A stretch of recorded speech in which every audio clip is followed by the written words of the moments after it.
اکثر زمونږ ما په دې قاریانو کې دا بیماري لیدلې زموږ په دې ملکونو کې هغوی بس د دې وهلو ټکولو نه یو دین او مذهب یې جوړ کړی بس دقه د هغوی چوکه ورسره 40 ګنټې ورسره چوکه په لاس کې او چې معمولي خطا کېږي وهه وهه وهه یا طالب علم داسې سخت کړي چې په هغه باندې بیا وهل د سره اثر نه کوي او یا د دې علم نه له منډه وشړي هغه بیا وتښتي وي نه قرآن وایم او نه دین وایم نه حدیث وایم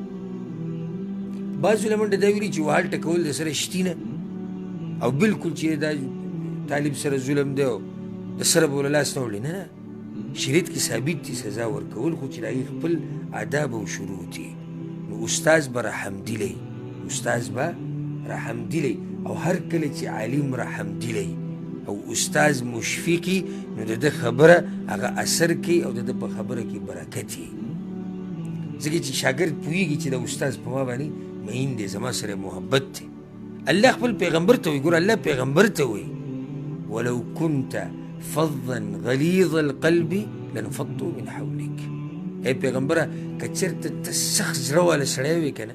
او اخلاق دې سخت وې دا صحابه کرام به ستا د خوا او شا نه تښتېدلی وې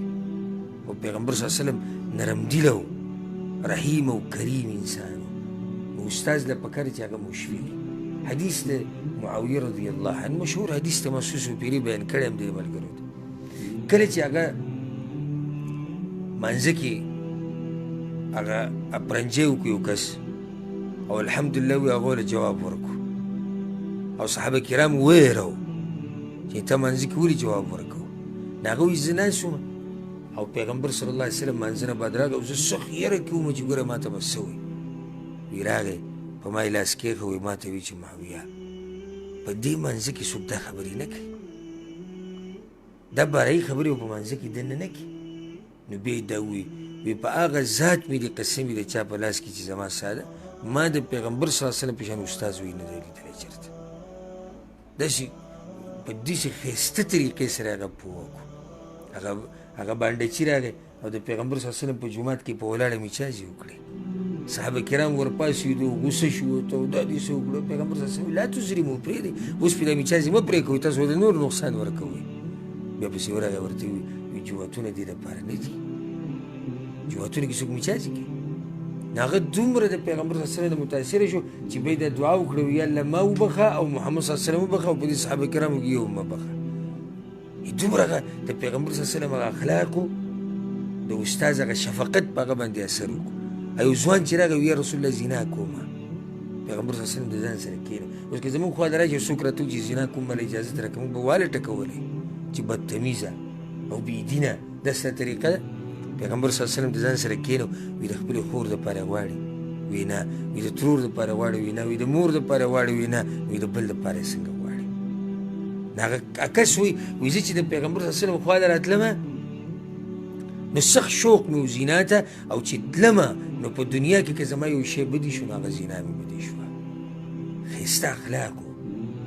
او شفقت او مهرباني هغه دومره متاثره کو نو استاذ به صحیح استاذ به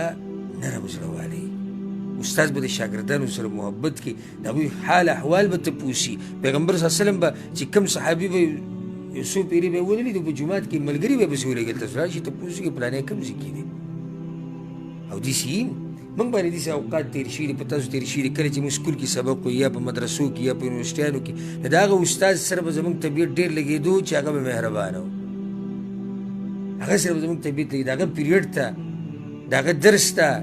د هغه بیان ته به خوشحالېدو او چې کوم به سخت زړه واله او سزاګانې به یې ډېرې ورکولې او په مخه به یې چغې والې او په مخه به وال ټکول د هغه نه به ټول تنګېدو د هغه نه به چا فایده ډېره نه اخیسته دا مې هلته فایده ذکر کړه چې شیخ رحم الله ته وایي اعلم رحمک الله